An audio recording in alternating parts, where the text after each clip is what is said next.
Itu dia, itu ini. Nah, Anda tidak mengerti apa yang dimaksudkan Yesus dalam perkataan itu. Saya tidak tahu. Saya mau menjelaskan juga, mungkin Anda tidak percaya. Tapi pertanyaan saya, apakah Anda mengerti apa yang dikatakan? mengerti, sangat mengerti. Dalam keadaan tertidur pulas pun saya ngerti. Sekarang nggak usah terlalu lebay. Sekarang saya tanya, tolong tunjukkan ahli Taurat, orang Farisi yang mendirikan agama di luar Yahudi. Jawab, berapa waktu Anda butuh? Ingat, kekristenan tidak didirikan oleh siapa-siapa. Tetapi kekristenan itu didirikan oleh Yesus Kristus. Di mana Yesus mengajarkan tentang Kristen? Di mana? Yesus di dalam Matius pasal 16 17 di sana berkata bahwa di atas pengakuan Petrus aku mendirikan jemaat. Oh, salah, tidak begitu bunyinya. Oke, baik. Di atas batu karang ini. Baik.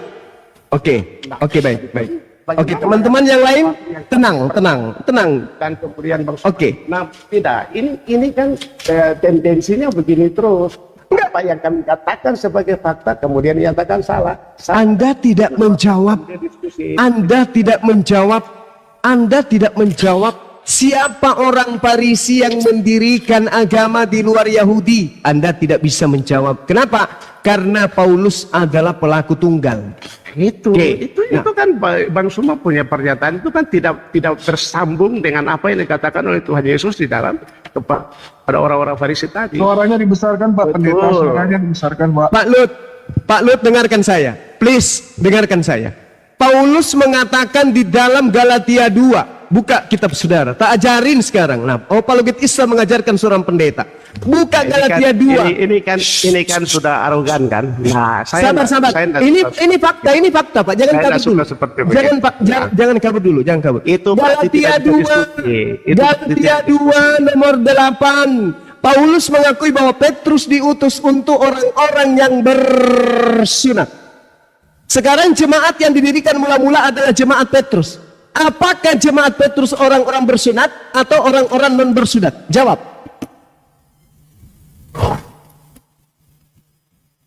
Kekristenan itu orang yang percaya kepada Tuhan Yesus. Saya tidak tanya tentang agama Roma, Pak. Saya tidak tanya tentang agama Antioquia. Yang saya tanya, jemaat Petrus orang bersunat atau orang yang tidak bersunat? Itu saja pertanyaan yang salah. Bagaimana ceritanya pertanyaan salah? Paulus mengatakan dalam Galatia 2 nomor 18, Petrus diutus kepada orang yang bersunat. Aku diutus kepada orang yang tidak bersunat. Saya bisa menjelaskan semua itu, tetapi kalau cara pandang, cara pikirannya Bang Suma seperti ini kan, Petrus diutus kepada orang yang bersunat. Pertanyaan saya, jemaat mula-mula yang didirikan oleh Petrus, jemaat orang-orang yang bersunat atau jemaat orang-orang yang tidak bersunat? Jawab. Pada mulanya itu pengikut Kristus itu terdiri dari orang-orang keturunan Yahudi. Iya, jemaat mula-mula yang saya tanya orang bersunat atau bukan bersunat, tidak bersunat. Kalau orang Yahudi, mereka bersunat. Jemaatnya orang bersunat atau bukan? Kalau itu orang Yahudi, mereka bersunat. Saya tanya orang bersunat atau bukan orang bersunat, Pak? Itu kan pertanyaannya pertanyaan yang memaksa. Pertanyaan yang memaksa sebuah. Saya kasih bocoran. Paulus pendiri agama Kristen di Antioquia mengatakan Petrus diutus kepada orang-orang yang bersunat.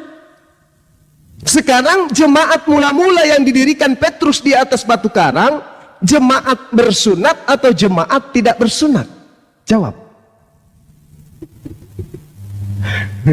Nah ini Bang Suma, ya saya hanya mau melayani seperti begini dan minta maaf.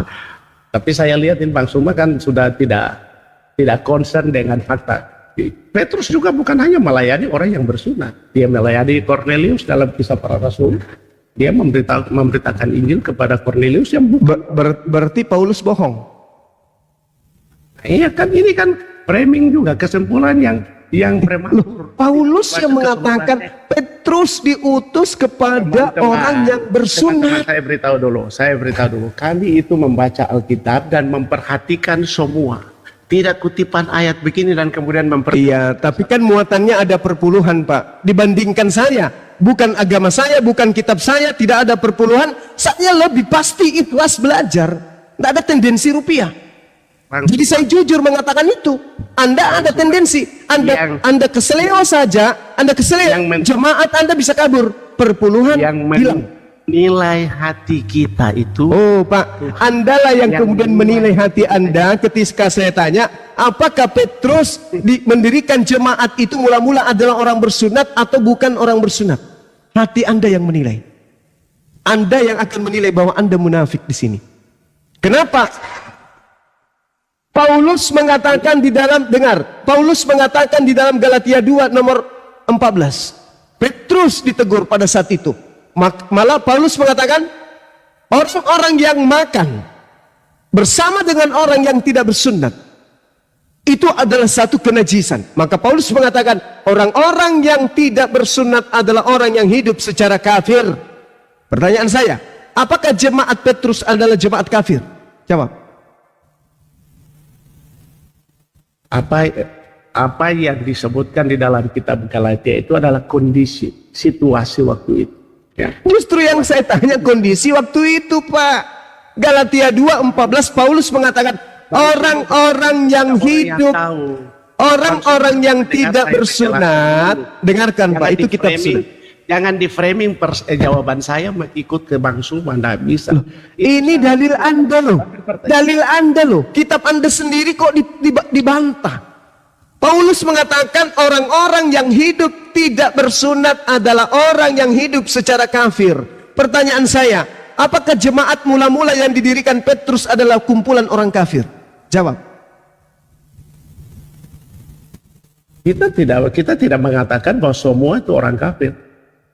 Bukan orang kafir dalam pengertian begini ya. Ya, saya minta maaf, kami membiasakan untuk tidak menyebut kata itu. Ya, orang kenapa pula? Kenapa apa susahnya? Kata kafir itu konotasinya menjadi buruk gara-gara gereja, gara-gara kalian. Tidak, karena Yesus juga mengajarkan, Tuhan Yesus mengajarkan jangan mengatakan hal seperti begitu. Tidak ada Yesus menyebut kata kafir, Pak. Ini lembaga Anda aja yang tipu-tipu. Di situ ucapan Yesus jelas kata raka. Raka itu bahlol, bukan kafir. Ya, apapun itu tetapi nah, itu dia ini makanya saya katakan apologet Islam mengajarkan seorang pendeta. Kan lucu. Lanjut. Anda tidak sedang mengajarkan saya. Saya sedang mengajarkan Anda. Karena Yesus tidak pernah mengatakan kafir. Dalam bahasa Yunani disebut apa? Anda hanya merasa diri betul saja. Tapi bukan, Pak. Nah. Yesus dalam bahasa Yunaninya menyebut apa di situ?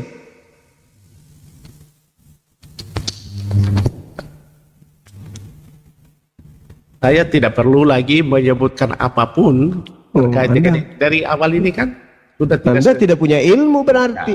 Ya, apapun lah yang dikatakan oleh Bang Suma. Kan saya bertanya, apa dalam bahasa Yunani yang Yesus sebutkan di sana? Yesus tidak menyebut kata kafir. Yang Yesus katakan adalah kata raka. Raka itu artinya apa?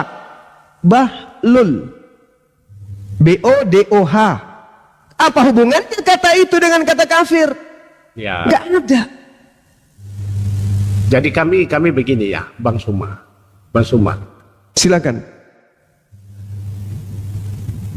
Saya agak sulit menjelaskan karena Bang Suma memahami Bible. Saya tidak. Teks-teks. Ya, minta maaf. Saya agak sulit menjelaskan, saya belum selesai dan karena Bang Suma lebih paham Bible daripada saya. Bilang aja gitu, Pak. Selesai kita. Sudahlah.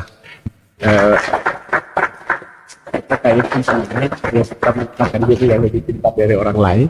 Ya, orang yang menyaksikan, Pak. Orang yang menyaksikan. Saya tanya aja Yohanes 1:18, Anda nggak bisa. Perkataan Yesus menggunakan kata kafir atau menggunakan kata BODO di situ? Anda nggak bisa. Saya mau beritahukan kepada teman-teman Kristen yang ada di sini ya. Supaya jemaat tidak lari, silakan Pak, silakan. Seluruh Alkitab dengan benar ya.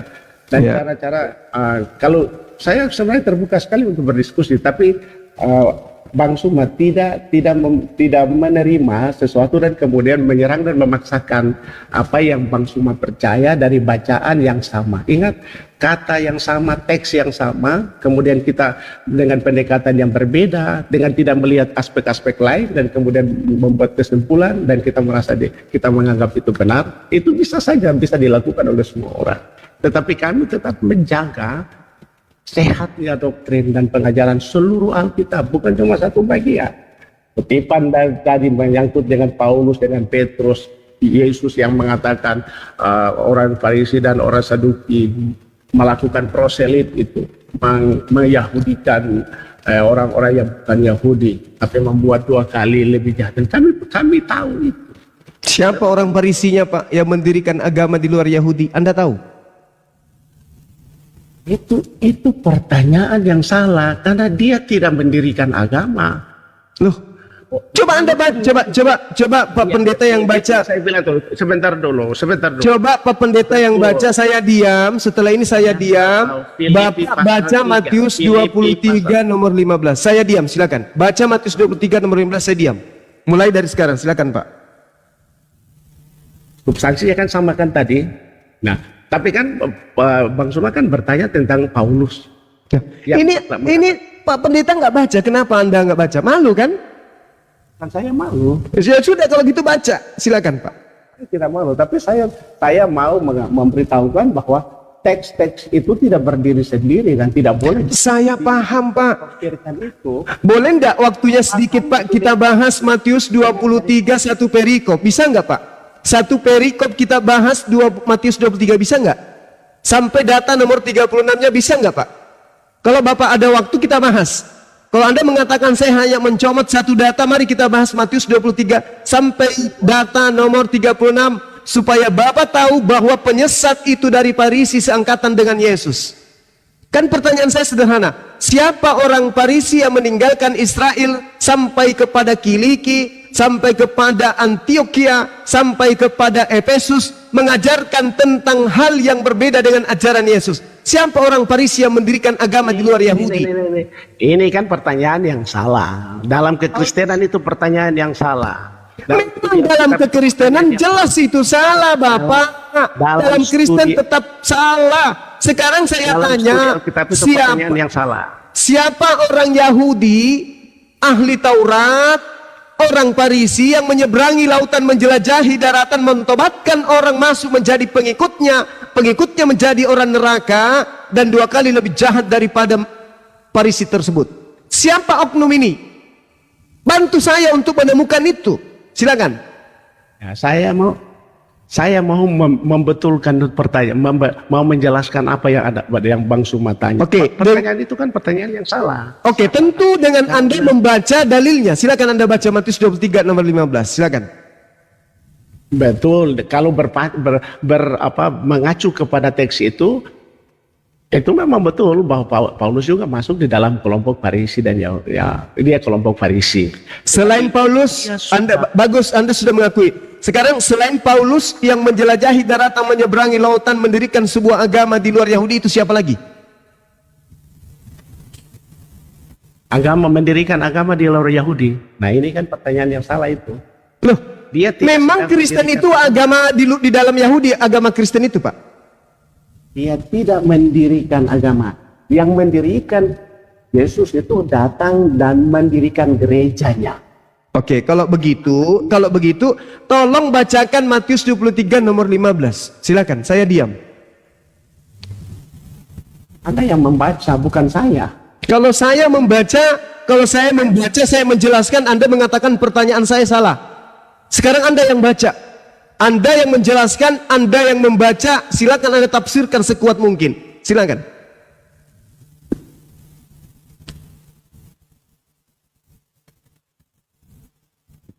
Karena Anda yang kutip, ya silakan Pak Suma yang baca saja. Nanti ini pendeta rasa seger-seger nih. Kalau saya yang membaca Pak, saya pasti akan menjelaskan. Dan saya mengatakan, sampai hari ini, satu-satunya oknum Farisi yang mendirikan agama di luar Yahudi hanya Paulus, dan agamanya disebut Kristen. Baca di Kisah Para Rasul 24 nomor 5. Paulus inilah, dengar, Paulus inilah orang yang adalah tokoh dari sekte Nasrani. Kitab Anda yang mengatakan itu. Bang Suma, itu yang saya bilang tadi itu, membaca Pertanyaan Alkitab saya salah. itu. Iya betul. Anda tahu siapa yang bilang? Anda tahu siapa yang Bang Suma tahu siapa yang Saya tahu. yang menilai itu? Jujur Pak, apa yang nggak mau jujur? Saya tahu. Orang-orang Yahudi lah yang mengatakan itu. Di Kisah Para Rasul 24. Orang-orang Yang Yahudi. menyebut sekte itu kan adalah orang-orang mereka yang tidak percaya kepada Tuhan Yesus. Ya itu, mereka yang menyebutkan itu sekte. Dan mereka Oke, silakan Anda mereka berasumsi. menganggap Paulus itulah yang membawa. Silakan Anda berasumsi. Tapi Tidak, tolong tidak tunjukkan. Tolong Anda tunjukkan kepada saya orang Yahudi ahli Taurat, orang Farisi yang mendirikan agama di luar Yahudi itu siapa? Kalau mau merujuk ke Paulus, Paulus tidak mendirikan agama. Lalu siapa, Pak? Lalu siapa? Yang mendirikan gereja itu adalah Yesus Kristus. Di mana Yesus mendirikan bangunan untuk orang-orang pemakan babi? Di mana? Di mana Yesus mendirikan gereja untuk kumpulan orang-orang tidak bersunat? Di mana, Pak? Jangan menfitnah Yesus. Jangan ngeyel Pak, jujurlah. Ini yang punya Alkitab siapa ya? Anda yang punya Alkitab, tapi tujuan Anda adalah untuk apa? Perpuluhan.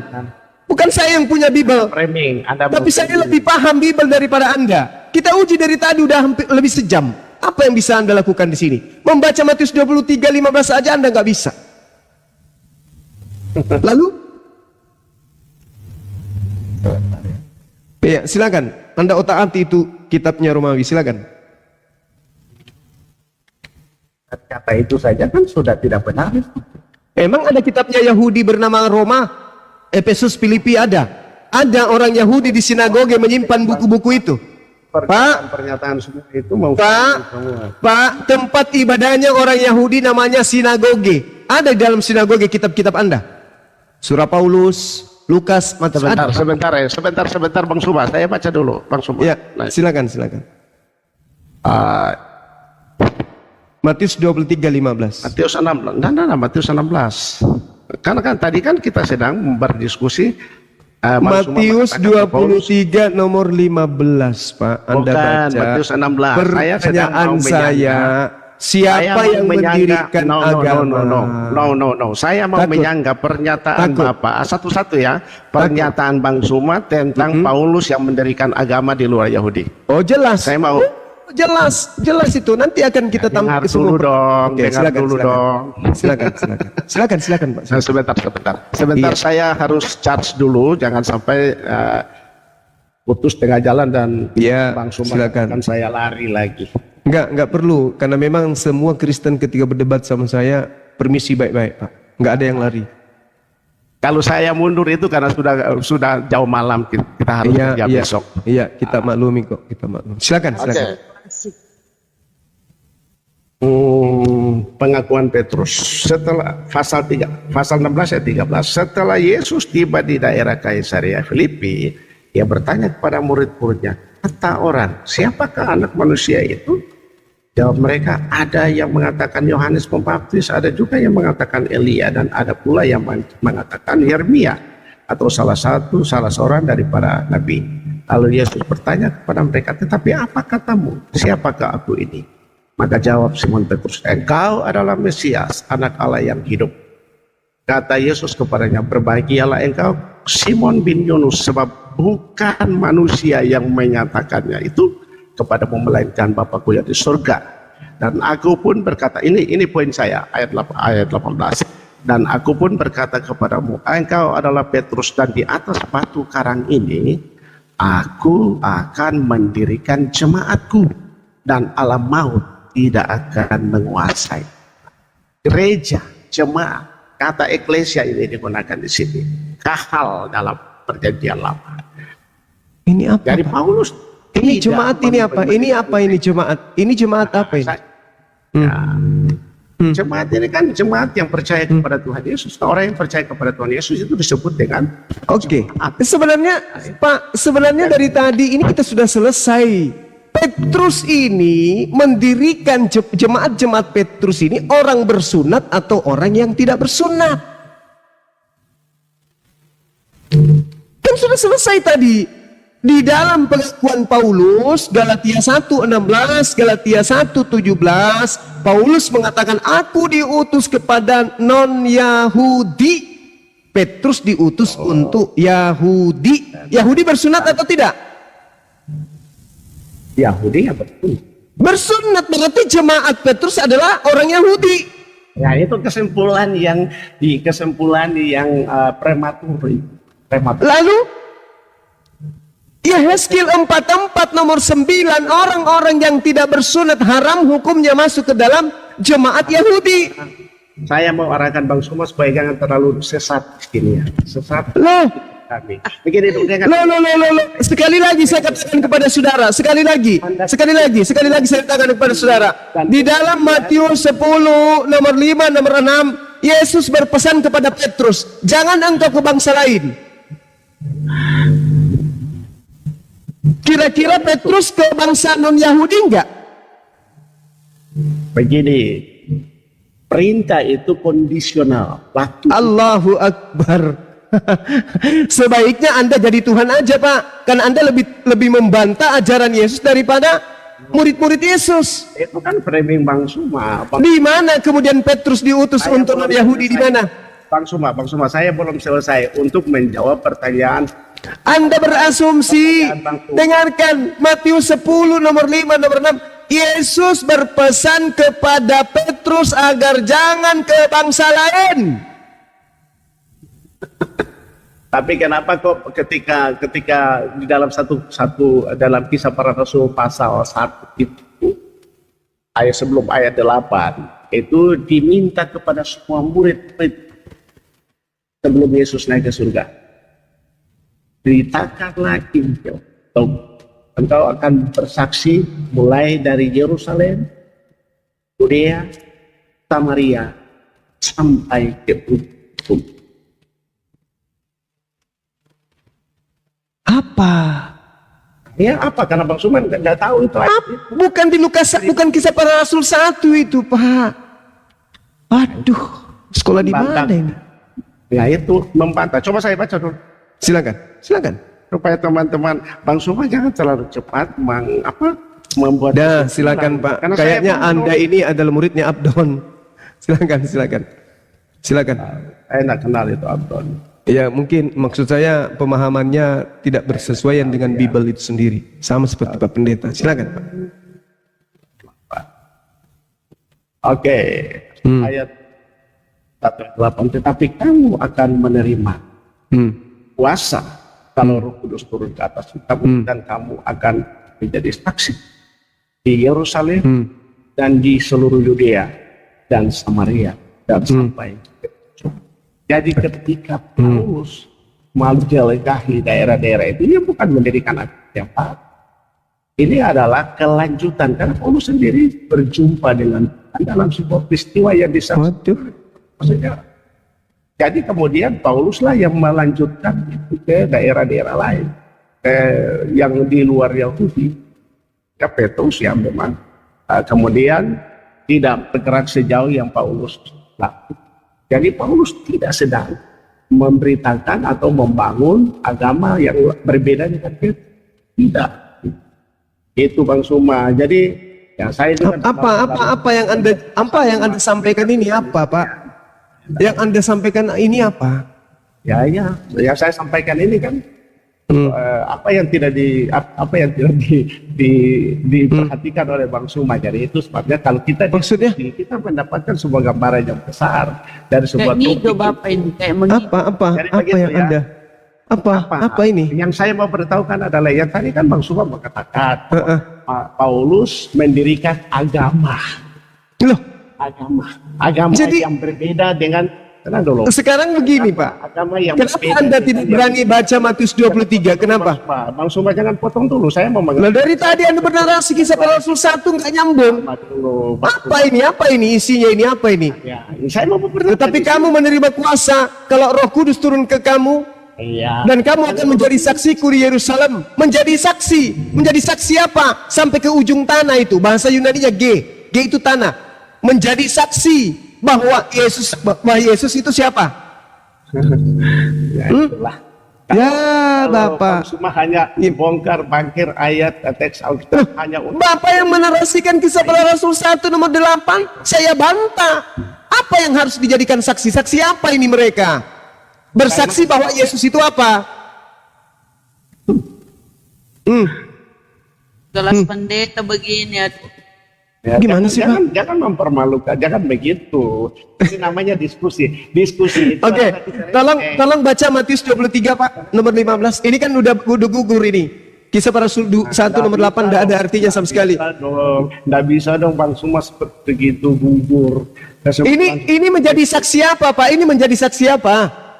Maka bertanya kepada mereka yang berkumpul di situ, Tuhan, maukah engkau pada masa ini memulihkan kerajaan bagi Israel? Jawabnya, engkau tidak perlu mengetahui masa dan waktu yang ditetapkan Bapa sendiri menurut kuasanya. Bapa, bukan Tuhan Yesus Kurios, bukan. Tetapi kamu akan menerima kuasa kalau Roh Kudus turun ke atas kamu, dan kamu akan menjadi saksiku di Yerusalem dan di seluruh Yudea dan Samaria dan sampai ke ujung bumi.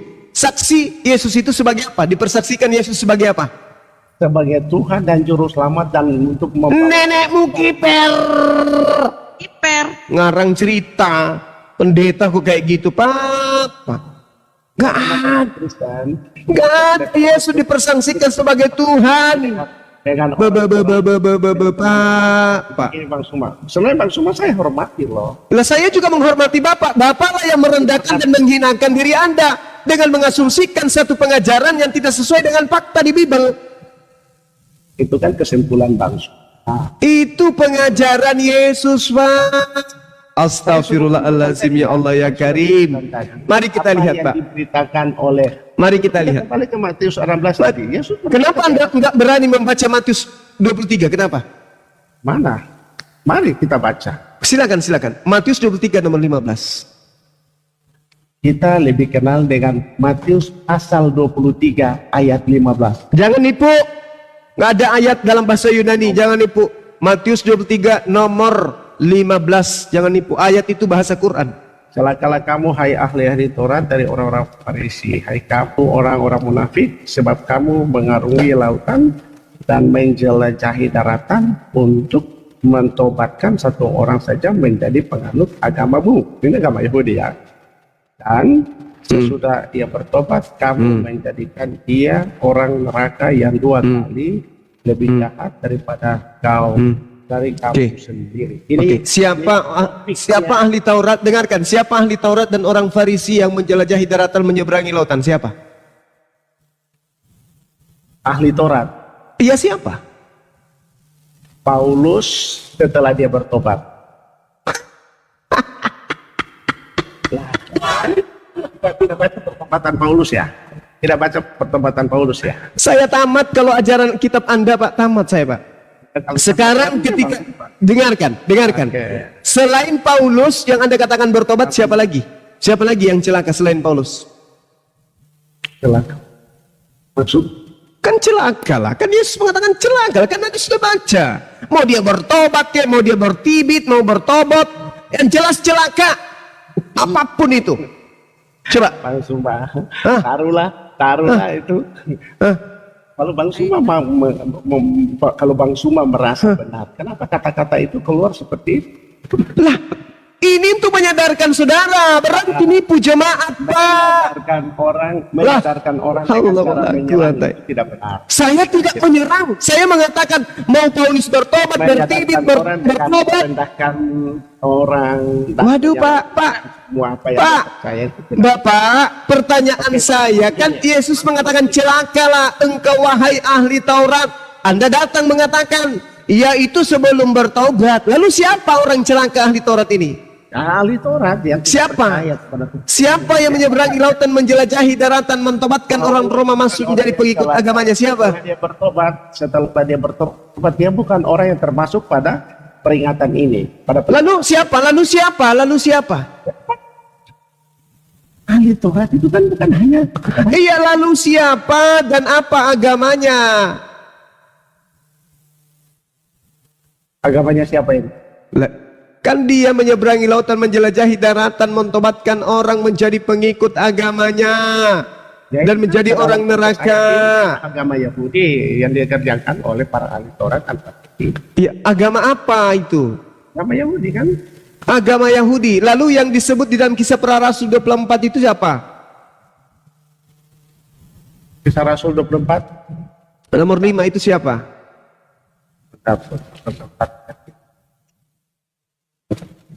akan tetapi sepanjang setelah nyata kepada kami. Pak Pendeta bisa dibesarkan suaranya Pak Pendeta.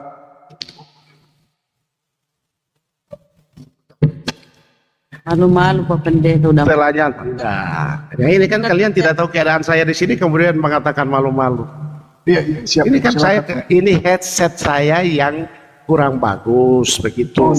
Sekarang bagus Pak, suaranya bagus. Ya itu tadi sudah kedodoran ke bawah karena saya lihat ayat ini. Orang. Jadi itu harus diperhatikan semua itu, mengeluarkan kata-kata tanpa menanyakan dengan benar.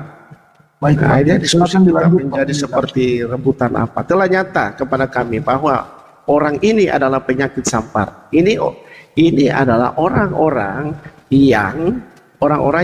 yang melawan atau yang tidak menyukai Paulus yang sudah bertobat, yang percaya kepada Tuhan Yesus. Apapun yang mereka katakan ini menurut mereka bahwa Paulus itu adalah yang menimbulkan kekacauan di antara semua orang Yahudi di seluruh dunia yang beradab, dan bahwa ini adalah seorang tokoh dari sekte orang Nasrani. Nah, ini kan penilaian orang yang tidak menerima pemberitaan Injil daripada Paulus. Nah, sekarang orang Farisinya kalau bukan Paulus siapa? Iya, Paulus orang Farisi yang sudah berubah. Iya, Anda kan membela Paulus nih. Nah, sekarang tunjukkan orang Farisi ahli Taurat selain daripada Paulus yang menggenapi nubuatan itu.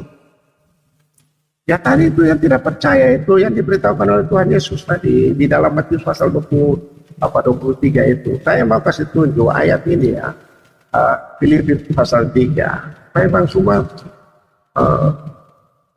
ada ini ya, ada gambaran yang lebih luas lagi tentang Paulus ini. Nah, ini Paulus dalam pasal 3. Siapa Pak? Siapa? Dalam pasal 3 begini.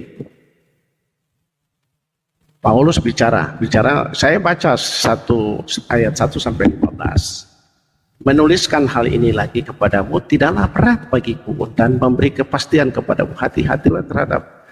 Oke, terus sekalipun aku juga. Oke, ayat 3. Karena kitalah orang-orang bersunat yang beribadah oleh Roh Allah dan bermegah dalam Kristus Yesus dan tidak menaruh percaya pada hal-hal lahiriah.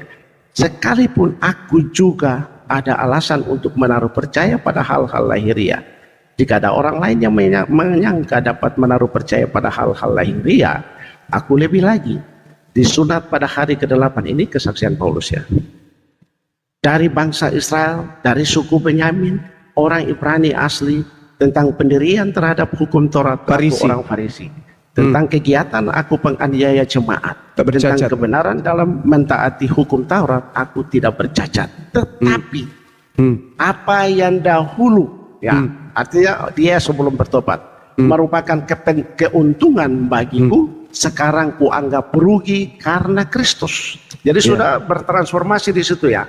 Malahan segala sesuatu kuanggap sampah karena pengenalan akan Kristus Yesus Tuhanku lebih mulia daripada semuanya. Oleh karena dialah aku telah melepaskan semuanya itu dan menganggapnya sampah supaya aku memperoleh Kristus dan seterusnya. Jadi Paulus yang ditanyai tunggu. Saya lanjutkan. Setelah dia sabar. Setelah Paulus bertobat, apa yang dia anggap sampah di situ?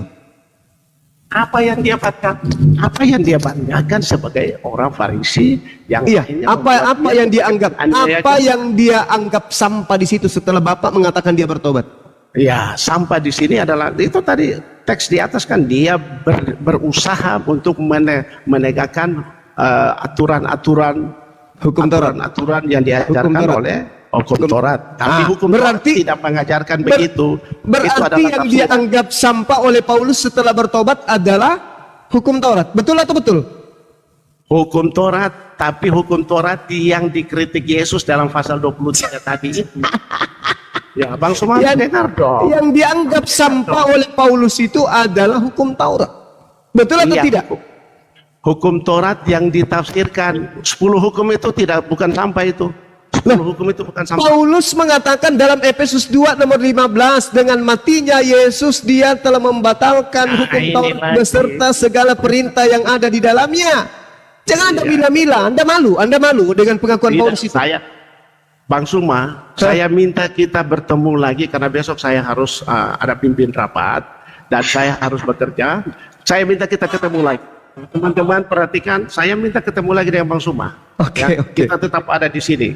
Kita ketemu lagi. Saya minta izin kali ini waktu sudah lewat, jangan sampai besok saya terlambat. Pendeta Saya angkat janji bendera kita putih. bisa bahas ini semua.